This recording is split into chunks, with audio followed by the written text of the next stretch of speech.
اب وہ جب 3 سوالوں کے جواب دیتا ہے تو فرشتے چوتھا سوال اس سے پوچھتے ہیں، جو میں نے قبر کا چوتھا سوال، مسئلہ نمبر 78، تمہیں کیسے پتا چلا؟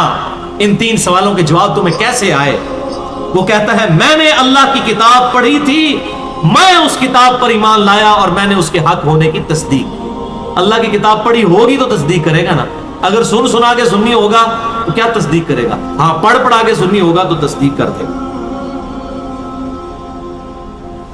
پھر آسمان سے آواز آتی ہے میرے بندے نے سچ کہا، اس کے لیے جنتی بچھونا بچھا دو، اسے جنتی لباس پہنا دو اور اس کے لیے جنت کی طرف دروازہ کھول دو۔ قبر کے اندر ہی جنت کی طرف دروازہ کھول دو۔ یعنی آپ سمجھ لیں جس طرح یہ اب ٹچ سکرین موبائل رکھ کے اور جناب لیپ ٹاپ رکھ کے سامنے لوگ بیٹھے ہوتے ہیں نا، تو ایک دوسری دنیا میں چلے جاتے ہیں، تو جنت کا فزیکلی دروازہ کھول دیا جائے گا، اس کو جنت کی ہوائیں بھی، خوشبو بھی آئے گی اور انتظار وہ کرے گا۔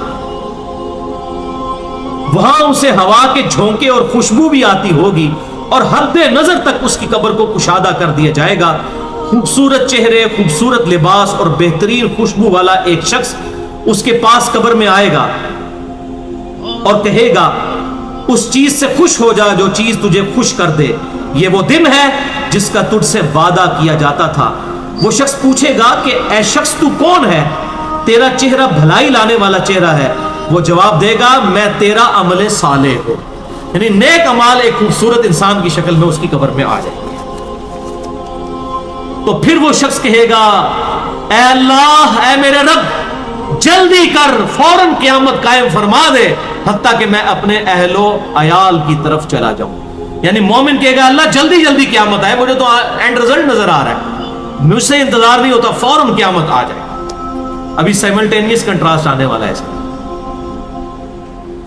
جب کافر اور مجرم شخص دنیا سے جاتا ہے تو آپ صلی اللہ علیہ وسلم نے فرمایا سیاہ چہروں والے فرشتے بالوں سے بنا ہوا ایک کمبل لے کر آسمان سے نازل ہوتے ہیں اور حد نظر فاصلے تک اس کے سامنے بیٹھ جاتے ہیں۔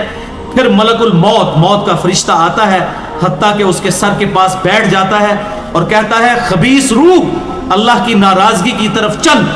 وہ روح اس کے جسم میں پھیل جاتی ہے تو وہ ملک الموت اس طرح اسے کھینچتا ہے جیسے لوہے کی سلاخ کو گیلے اون میں سے کھینچا جاتا ہے، چھس کر کے۔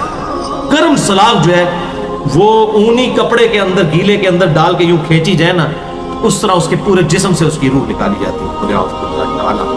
پھر ملک الموت سے باقی فرشتے اس کی روح کو لے کر پلک جھپکنے کے برابر بھی وہاں نہیں رہنے دیتے حتیٰ کہ وہ اسے بالوں سے بنے ہوئے کمبل میں لپیٹ لیتے ہیں اور اس سے زمین کے مردار سے نکلنے والی انتہائی بری بدبو نکلتی ہے۔ وہ اسے لے کر اوپر چڑھتے ہیں تو وہ فرشتوں کی جس جماعت کے پاس سے گزرتے ہیں تو فرشتوں کی جماعتیں کہتی ہیں کیسی خبیث روح ہے۔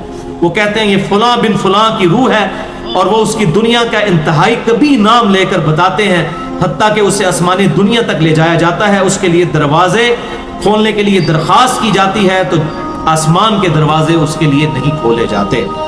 پھر رسول اللہ صلی اللہ علیہ وسلم نے سورۃ الاعراف کی آیت پڑھی کہ ان کے لیے آسمانوں کے دروازے نہیں کھولے جائیں گے، وہ جنت میں داخل بھی نہیں ہوں گے حتیٰ کہ اونٹ سوئی کے سوراخ سے گزر جائیں گے۔ پھر اس کی روح اس کے جسم میں لوٹا دی جاتی ہے اور 2 فرشتے اس کے پاس آ کر اس سے پوچھتے ہیں تیرا رب کون ہے؟ اب اس سے بھی سوال ہوتا ہے۔ وہ حیرت زدہ ہو کر کہتا ہے ہائے افسوس، ہائے افسوس، میں نہیں جانتا، میں نہیں جانتا۔ پھر پوچھتے ہیں تیرا دین کیا ہے؟ وہ پھر حیرت زدہ ہو کر کہتا ہے ہائے افسوس، ہائے افسوس، میں نہیں جانتا، میں نہیں جانتا۔ پھر اس سے پوچھتے ہیں کہ جو شخص تم میں مبعوث کیے گئے وہ کون تھے؟ تو کہتا ہے ہائے افسوس، میں نہیں جانتا، میں نہیں جانتا۔ پھر آسمان سے آواز آتی ہے اس نے جھوٹ بولا، اس کے لیے جہنم کا بچھونا بچھا دو۔ اور بخاری میں الفاظ ہیں 1374۔ اس کے جواب میں فرشتے پھر اس سے چوتھا سوال کیا کرتے ہیں؟ لا دریتا ولا تلیتا، اور تو نے خود پڑھ کر سمجھنے کی کوشش کیوں نہیں کی؟ یا جو لوگ سمجھے ہوئے لوگ تھے، کتاب و سنت کے منہج پر چلنے والے لوگ تھے، ان کے ساتھ تو کیوں نہیں چلا؟ اللہ تعالیٰ فرماتا ہے اس کے لیے جہنمی بچھونا بچھا دو، جہنم کی طرف ایک دروازہ کھول دو، وہاں سے گرمی اور گرم ہوا اس کی قبر میں آتی رہے گی۔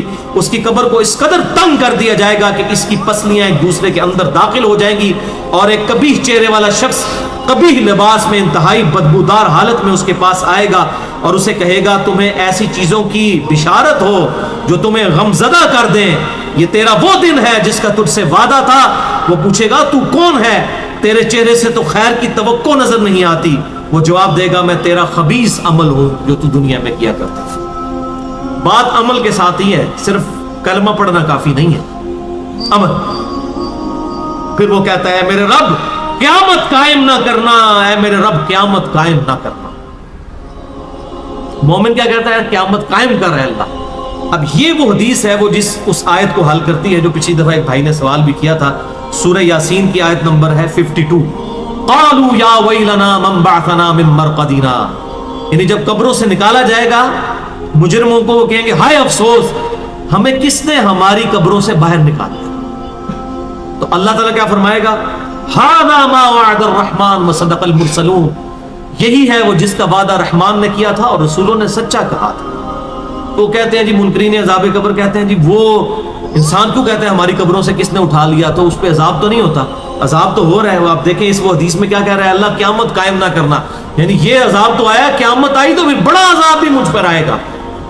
تو اسی لیے وہ اس حیرت زدہ ہوگا قیامت والے دن کہ اب میرے اوپر اگلی مصیبت آ گئی, عذاب کی چوتھی اور فائنل قسط بھی میرے پر آنے والی. وَلِعَوْذُ بِاللَّهِ تَعَالَى اللہم اجرنا من النار. 11ویں حدیث سنن نسائی میں 1834, مشکات میں 1629. ابو ہریرہ رضی اللہ تعالیٰ عنہ کہتے ہیں آپ صلی اللہ علیہ وسلم نے فرمایا جب مؤمن شخص کی موت کا وقت آتا ہے تو رحمت کے فرشتے سفید ریشم لے کر آتے ہیں اور کہتے ہیں راضی ہونے والی پسندیدہ روح نکل, اللہ کی راحت اور رزق کی طرف چل, رب تجھ پر ناراض نہیں. تو وہ بہترین کستوری کی خوشبو کی طرح نکلتی ہے حتیٰ کہ وہ ایک دوسرے سے اسے لے کر اس طرح کرتے کرتے آسمان کے دروازوں تک پہنچ جاتے ہیں. تو وہ کہتے ہیں زمین سے یہ کیسی پاکیزہ خوشبو تمہارے پاس آئی ہے. وہ اسے مومنوں کی روح کے پاس لے جاتے ہیں, یعنی نیک آدمی کی روح کو, جو پہلے مومن مر چکے ہیں ان کی روحوں کے پاس. تو انہیں اس کے آنے پر اس سے بھی زیادہ خوشی ہوتی ہے, یعنی مومن انتظار کر رہے ہوتے ہیں اور ویلکم کرتے ہیں. جیسا کہ تم میں سے کسی کو اپنے بچھڑے ہوئے شخص کے ملنے پر خوشی ہوتی ہے. تو وہ آلریڈی جو مردہ روحیں وہاں پر پہنچی ہوتی ہیں, جو مر چکے شخص جو ہوتے ہیں ان کی روحیں, وہ نئی آنے والی روح سے پوچھتے ہیں فلاں کا کیا حال ہے, فلاں کا کیا حال ہے. پھر وہ کہتے ہیں اسے چھوڑ دو کیونکہ یہ ابھی ابھی دنیا کے غم میں مبتلا ہو کر یہاں پر آیا ہے. تو مرنے والا شخص کہتا ہے کہ تم جس شخص کے بارے میں مجھ سے پوچھ رہے ہو وہ تو فوت ہو چکا ہے, کیا تمہارے پاس نہیں آیا؟ وہ کہتے ہیں اسے تو اس کے ٹھکانے ہاویہ یعنی جہنم میں پہنچا دیا گیا ہے. اور جب کافر شخص کی موت کا وقت آتا ہے تو عذاب کے فرشتے بالوں کا لباس لے کر اس کے پاس آتے ہیں اور اسے کہتے ہیں ناراض ہونے والی ناپسندیدہ روح نکل, اللہ کے عذاب کی طرف چل. وہ مردار کی انتہائی بدبو کی صورت میں نکلتی ہے حتیٰ کہ وہ اسے زمین کے دروازے کے پاس لے آتے ہیں. تو وہ کہتے ہیں یہ کتنی بدبودار ہے, حتیٰ کہ اسے کافروں کی روح کے پاس ملا دیا جاتا ہے. اب دیکھیں کہ وہ مومن پوچھ رہے ہوتے ہیں, اب میں اس کو ٹرانسلیٹ کر رہا ہوں, برا نہیں منانا. وہ مومن کہتے ہیں کہ فلاں شخص کا کیا حال ہے, فلاں بزرگ, فلاں مولوی صاحب, فلاں حضرت صاحب کدھر ہے. وہ کہتے ہیں وہ تو جناب کدوں نہ مار بیٹھے تو آڈے کول نہیں پہنچے. اور پھر فرشتے جناب اتنے نہیں آئے جو دوزخ ہی تھے, دیکھ لیں. یعنی وہ اسی لیے پوچھ رہے ہوتے ہیں کہ تو چل ہم تک پہنچ گیا, فلاں بھی ایک دنیا میں بڑا کوئی مشہور نیک آدمی تھا, وہ کدھر گیا؟ تبھی تو وہ ایکسپیکٹ کر رہے ہوتے ہیں نا اس کو کہ اس کو بھی یہاں پہ آنا چاہیے. تو ان کو بتایا جاتا ہے کہ بھئی وہ یہاں پر نہیں, وہ کہیں اور پر ہے. 12ویں حدیث جامعہ ترمذی میں 1071 نمبر اور مشکات میں 130 نمبر ہے. سیدنا ابو ہریرہ کہتے ہیں نبی صلی اللہ علیہ وسلم نے فرمایا جب میت کو دفن کیا جاتا ہے تو 2 سیاہ فام نیلی آنکھوں والے فرشتے اس کے پاس آتے ہیں.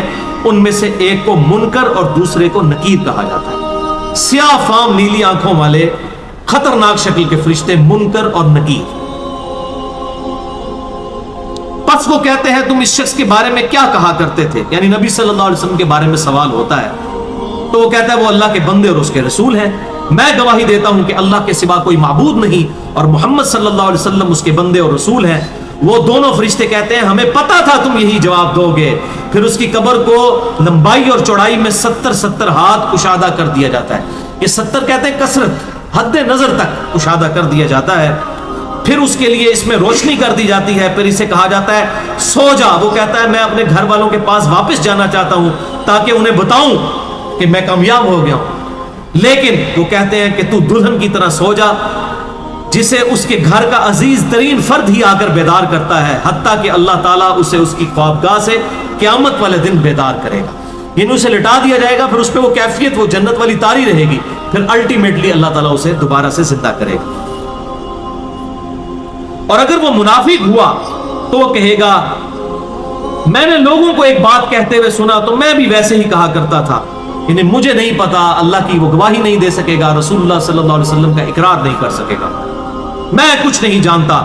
وہ فرشتے کہیں گے ہمیں پتا تھا تم یہی کہو گے، بس زمین سے کہا جاتا ہے اس پر تنگ ہو جا، وہ اس پر تنگ ہو جاتی ہے حتیٰ کہ اس کی ہڈیاں اور پسلیاں ایک طرف کی دوسری طرف آ جاتی ہیں، یوں بولے اعوذ باللہ تعالی، اور اسے مسلسل عذاب ہوتا رہے گا حتیٰ کہ اللہ اسے خوابگاہ سے دوبارہ زندہ کرے گا، یعنی قیامت تک اس پر وہ اس حالت میں عذاب رہے گا، ہمیں نظر نہیں آئے گا۔ جیسے سویا ہوا شخص ایک ڈراؤنا خواب دیکھتا ہے، وہ تکلیف محسوس کرتا ہے، پاس کھڑا شخص نہیں محسوس کر سکتا۔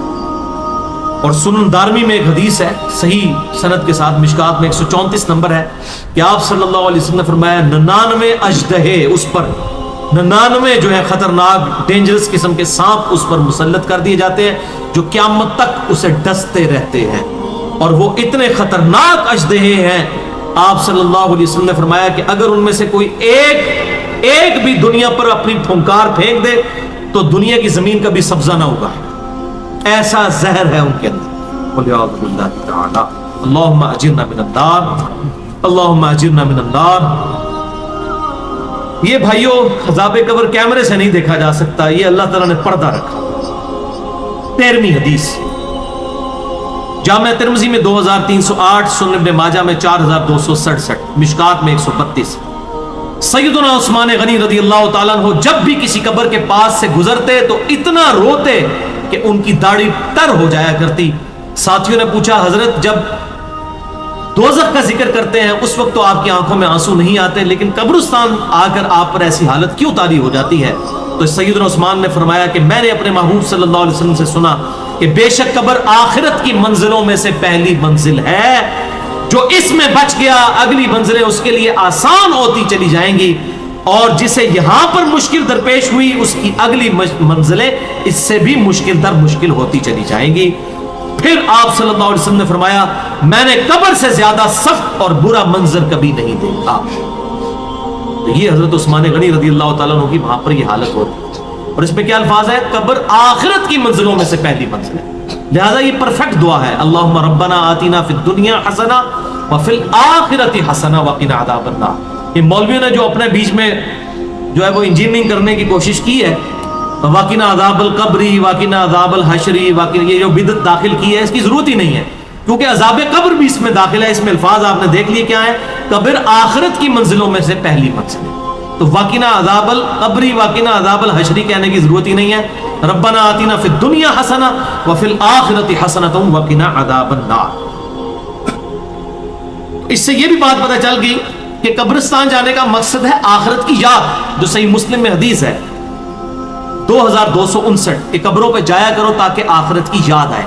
تو سیدنا عثمان بھی دیکھیں قبرستان جا کر وہاں پر آخرت کی یاد کے لیے جایا کرتے تھے، اور یہ حقیقت بات ہے قبرستان جانے سے ہی انسان کا قبلہ درست ہوتا ہے۔